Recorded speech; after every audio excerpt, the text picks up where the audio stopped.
good morning to the gamers specifically. It's good to see everybody here. While I do a little AFKing on the old leagues here, why don't we talk about the project rebalance that Jagex has planned for the Scythe of Vitur and the Fang of Osmumten. Two items that I definitely have and have definitely used in the main game. Am I right, Raiders? Am I right? We know these items. We love these items. They are huge staples of the game. This is a very complex topic, so today's blog will actually be more of an overview with the initial focus on two highly debated subjects, like I just mentioned, the Scythe of Vitur and Osmumten's Fang. If you remember, it feels like years ago at this point. The first time they kind of started tossing the idea around of a project rebalance was back when they were messing with the ranged meta, like the toxic blowpipe, for example. Power creep and balancing being the two main things. They don't have it clearly set in stone as they do like in RuneScape 3, where each weapon, each item has like a tier 10, tier 20, tier 30, tier 40. It's all like, this is level 70, you've got 5 different things that are all level 70 requirement.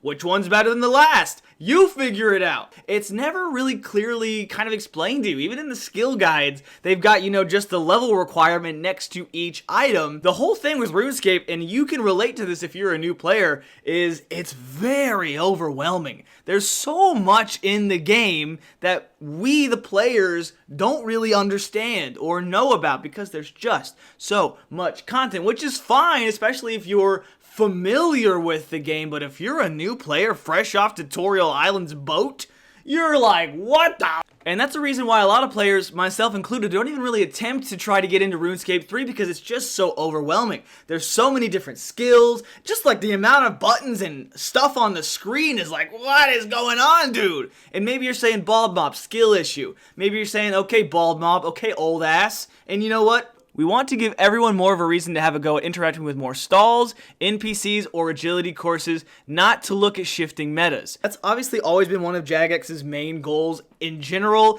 is to have players wanting to actually explore and be out in the world more, and not just wanting to run around trying to do the most efficient meta-based thing. That's always been Jagex's main goal. We'd love for players to spread themselves out a little bit. No way you just said that, Jagex. No way you did. Okay, run energy changes. Oh, what?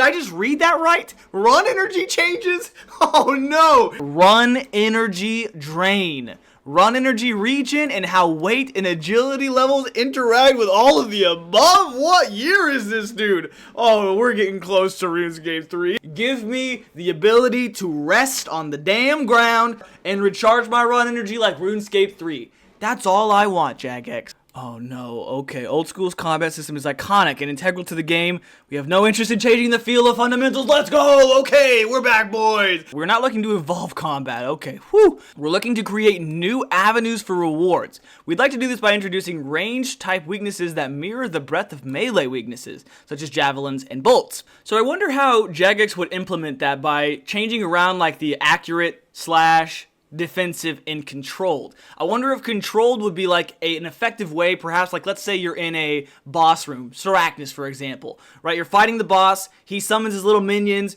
Is one attack style going to be better for like them and then the other monster? Could you use controlled? That way you wouldn't have to constantly switch between the different attack styles. I mean, if you're good at tick manipulation, if you're good at flicking it, then you're probably not going to have any problem with that. But if you are, a noob, or if your name is BaldMob, you may need all of the help you can get. I don't know, I like the idea of that. Maybe perhaps when you're fighting fire giants, for example, they might take a little extra damage from water or ice spells. That makes the world more interesting and more, I guess you could say accurate, but it just makes it more... It makes more sense. So, combat item adjustments. Now, when they talk about adjustments here, they're separating them into two very obvious categories. We'll just call them nerfs and buffs. Here's what we are looking to bring down in power and why. So these are getting nerfed. Osmumten's Fang. It's too strong on non-stab styles, / and it harms the position of other high-value melee weaponry, like the Scythe of Vitur, Blade of Saelador, or the Inquisitor's Mace. And if you remember, Osmumten's Fang obviously coming from Tombs of Amasket, so the newest content having the best items, which it makes sense, especially if it's in-game related content. Void Waker. Guaranteed hits, ignoring accuracy checks, for example, and PvM makes it difficult to design worthwhile spec DPS weapons in future without creeping upwards significantly. Well, then just don't make it like that in the first place, Jagex. Yeah, it's not that easy, Joseph. The Ancient God Sword. What does that sentence mean? Current healing from special attack elongates outlast fights. Creates too big of an HP delta even when prayed against correctly. What the hell, man? The Occult Necklace. Far too much power in a single item brings its power down slightly and distributes its magic damage across other parts of magic progression. That's one I didn't see coming, I'll be honest. The Occult Necklace needing a nerf. I did not see that on my 2024 bingo card. Tome of Fire / Water? What? They're getting nerfed? These need to be kept in mind alongside their potential for elemental weaknesses. If elemental weaknesses pick up some of the slack for elemental damages, these tomes likely become too strong and need adjusting accordingly. Here's what we're looking to bring up in power and why. So here's what's getting buffed. Adjust damage to hit on roll from 1 to 0 max. This makes early combat feel better. As it stands, if your max hit is a 1, you'll deal 0 damage 50% of the time that you successfully hit the opponent, which can feel pretty terrible for new players, so you're not just sitting there hitting zeros constantly. Okay. Additional considerations required for the 10 HP community. Oh, get over yourself, 10 HP community. Get over yourself. I'm just kidding. Don't dislike the video. If you have 10 HP, whatever, man. I don't care. Scythe of Vitur. Not enough existing use cases. Really? Often too expensive to be worth using. This is the biggest issue I see on Twitter, that you have to constantly keep charging it with runes and other stuff that I definitely know what they are because I definitely have used one and I definitely have one. The Elder Maul. Not enough existing use cases. What is the point of this weapon? Inquisitors. Extremely rare items. Mace often fails short of other offerings in places where Crush should be the go-to. And it's vastly more expensive. Yeah, because no one likes doing the Nightmare. Soul Reaper's Axe. A little frustrating to feel good use. Didn't that just come out? Reduce drain rate of bottom tier prayers like Thick Skin, Burst of Strength. Existing drain rates make them effectively unsuitable in real capacity when they're unlocked. So making maybe prayer drain a little bit slower. Probably not in general, but it says just for these lower level prayers. Osmumten's Fang. Old school's premier tank busting stab weapon was introduced alongside our most recent raid. I already said that, brother. I'm way ahead of you. Since then, we've seen conversations crop up from time to time about its use across the board. We don't want to alter its identity as a seriously strong stab weapon, but we feel that it's necessary to remove a lot of its slashing power and have it properly occupy its niche as a stab weapon.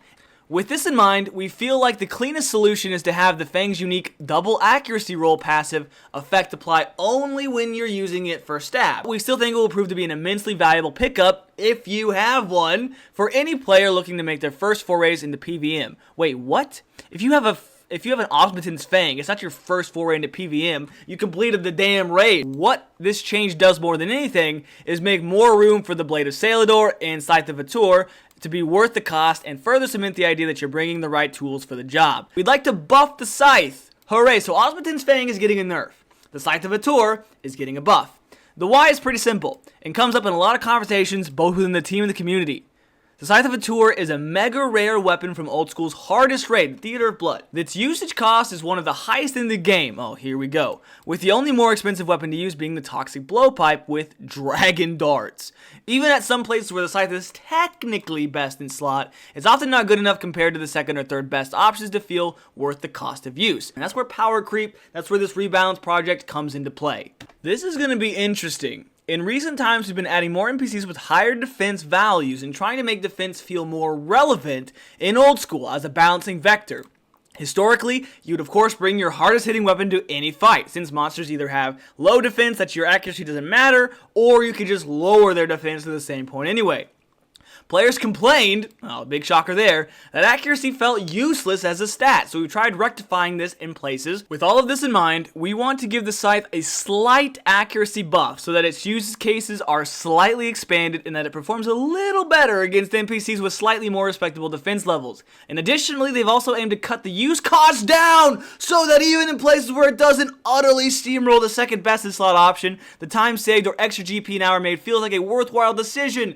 Holy cow. Okay, so they're not getting rid of it, obviously, all the way, but they are making adjustments. I can't actually believe it. They're going to reduce the charge cost from 1 vial of blood and 300 blood runes to 200 blood runes for 100 charges. Okay, it's not that drastic of a change, but 100 less blood runes, that adds up over time. The following numbers were taken on November 28th. They may vary slightly at the time of reading. This reduces the cost per swing from 800 GP to about 600 GP.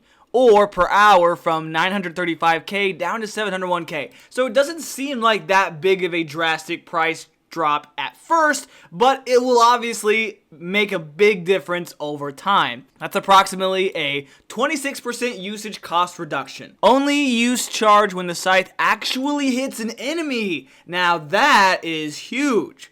Now you're not going to just be wasting them on splashes, which probably doesn't happen that often with the scythe, but still. We're conscious of the fact that it's not a perfect solution and there's a lot of writing on the long-term commitments to intentionally design scythe spotlight content. But we'll be looking for any and all feedback, continuing to keep an eye on the scythe so that we can get the best place possible. We will begin rolling out dedicated blogs for all the above sections in early 2024, starting with the skilling related adjustments before moving into the more combat focused stuff. Okay, so they're going to do it basically how they released it in this blog today. We don't have any dates set in stone just yet. Project rebalances never really go over super well, but I've already seen a lot of feedback and a lot of response on Twitter. And to be honest, so far I've only seen really positive reactions for the most part from a lot of this. So we'll see, of course, how it actually fleshes out when they release some of them, or at least go into perhaps a little bit more detail about what they're actually planning to do with a lot of like the skilling adjustments. So thank you so much for watching, everyone. Thank you for all the comments, all the likes. Leave a comment, leave a like. I read every single comment, good or bad,